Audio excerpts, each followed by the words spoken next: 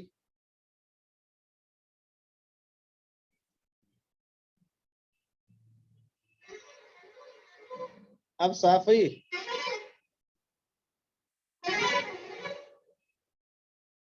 کہتے ہیں کہ حضرت بھینس کیوں شامل ہے، اس کی وضاحت کر دیں. اچھا، بھینس کیوں شامل ہے، اس کی وضاحت اسی کتاب میں آ رہی ہے. بس 1-2 دن کا اور انتظار کر لیجئے. جہاں پر قربانی کے جانور پر تفصیلی گفتگو ہوگی، وہاں پر انشاءاللہ جناب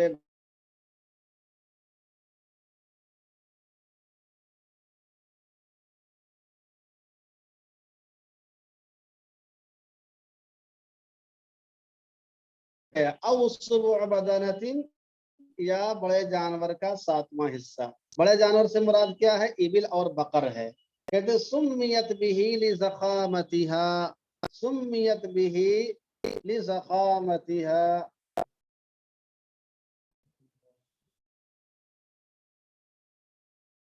اب آواز صاف ہے مشائخ؟ اب آ رہی ہے؟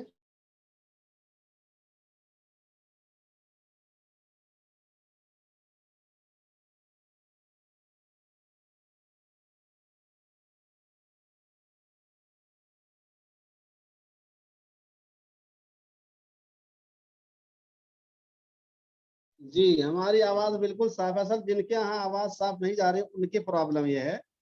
سمجھ رہے ہیں صاحب آپ؟ کوئی بات نہیں، کبھی کبھی بیچ میں ہوتا ہے ایسا. تو سمیت بہ لضخامتھا، ابل اور بقر کو بدنہ اس لیے کہا جاتا ہے ان کے بھاری بھرکم ہونے کی وجہ سے. لضخامتھا، ان کے بھاری بھرکم ہونے کی وجہ سے. اچھا صاحب، اب دیکھیے کہتے ہیں وَلَوْ لِأَحَدِهِمْ أَقَلُّ مِنْ سُبُعٍ لَمْ يَجُزْ عَنْ أَحَدٍ. اگر 7 شریکوں میں سے، اگر 7 شریکوں میں سے کسی کا حصہ بھی اقل من سبعین 7ویں حصے سے کم ہو گیا، لم یجز عن احد تو کسی کی جانب سے بھی قربانی ادا نہیں ہوگی، کسی کی جانب سے بھی قربانی ادا نہیں ہوگی. سمجھ رہے ہیں؟ وَلَوْ لِأَحَدِهِمْ یعنی ایک بڑے جانور میں 7 لوگ شریک ہو سکتے ہیں، اگر 8ویں کو شریک کر لیا تو بتائیے کسی ایک کا حصہ کم ہوا کہ نہیں ہوا؟ لا محالہ آپ کو کسی ایک میں 2 کو کرنا پڑے گا. کرنا پڑے گا کہ نہیں کرنا پڑے گا بھائی؟ ارے اگر آپ نے 8ویں آدمی کو شریک کیا تو جب ایک جانور میں 7 ہی حصے ہو سکتے ہیں، تو جب آپ نے 8ویں کو شریک کیا تو اس کو کسی کے ساتھ جوڑیں گے نا. اگر سب کے ساتھ جوڑیں گے تو سب کا حصہ کم ہو گیا، اور اگر کسی ایک کے ساتھ جوڑیں گے تو اس کا حصہ کم ہو گیا. اگر آپ نے 9 آدمیوں کو کر لیا تو اس کو سب کے ساتھ جوڑیں گے تو سب کا حصہ کم ہو گیا، اور کسی 2 کے ساتھ جوڑیں گے تو ان دونوں کا حصہ کم ہو گیا، ہے نا؟ وہی تو بات میں سمجھا رہا ہوں آپ کو، یا تو سب میں سے کم ہوگا یا کسی ایک میں سے کم ہوگا. بہرحال دونوں صورتیں ہوں گی تو قربانی کسی کی درست نہیں ہوگی، کسی کی درست نہیں ہوگی. ارے بات سمجھ میں آئی؟ وَلَوْ لِأَحَدِهِمْ أَقَلُّ مِنْ سُبُعٍ اگر ان 7 میں سے کسی ایک کا حصہ بھی 7ویں حصے سے کم ہو گیا، لم یجز عن احد تو کسی ایک کی جانب سے بھی قربانی درست نہیں ہوگی. اب آپ کے ذہن میں سوال پیدا یہ ہو سکتا ہوگا کہ مولانا صاحب یہ مسئلہ تھوڑا سا چڑھا لگ رہا ہے، ہم کو سمجھ میں نہیں آ رہا ہے.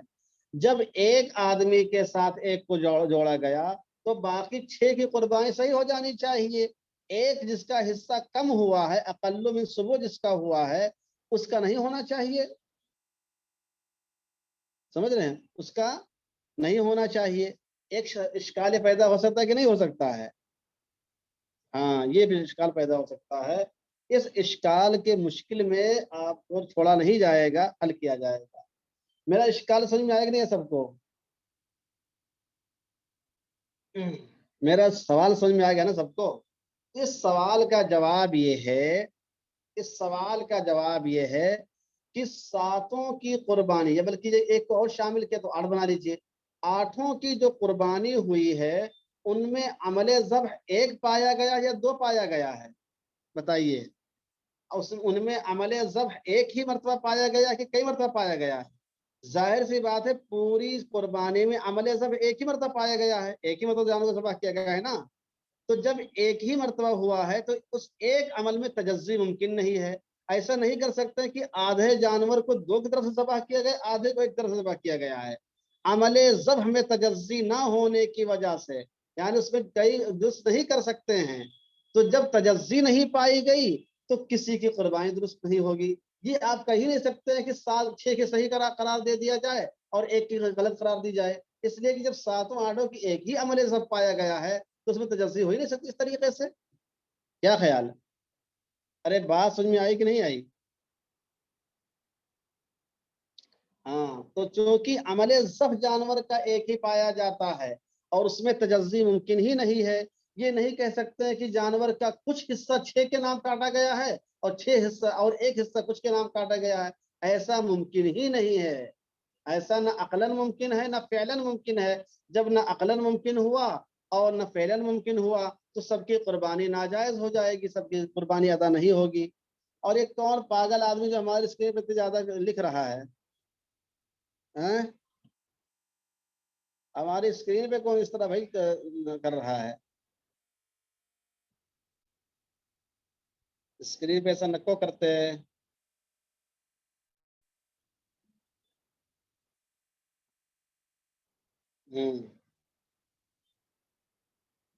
اتنی بات سمجھ میں آئی تو میں سمجھتا ہوں کہ اس اشکال کا جواب بھی آپ کے ذہن میں آ گیا ہوگا. اچھا تو وَلَوْ لِأَحَدِهِمْ أَقَلُّ مِنْ سُبُعٍ لَمْ يَجُزْ عَنْ أَحَدٍ تو کسی کی جانب سے بھی ادا نہیں ہوگی قربانی. اب ایک سوال یہ پیدا ہو سکتا ہے کہ چلو ٹھیک ہے، ہم نے اتنی بات تو ہم کو سمجھ میں آ گئی، اتنی بات ہم کو سمجھ میں آ گئی.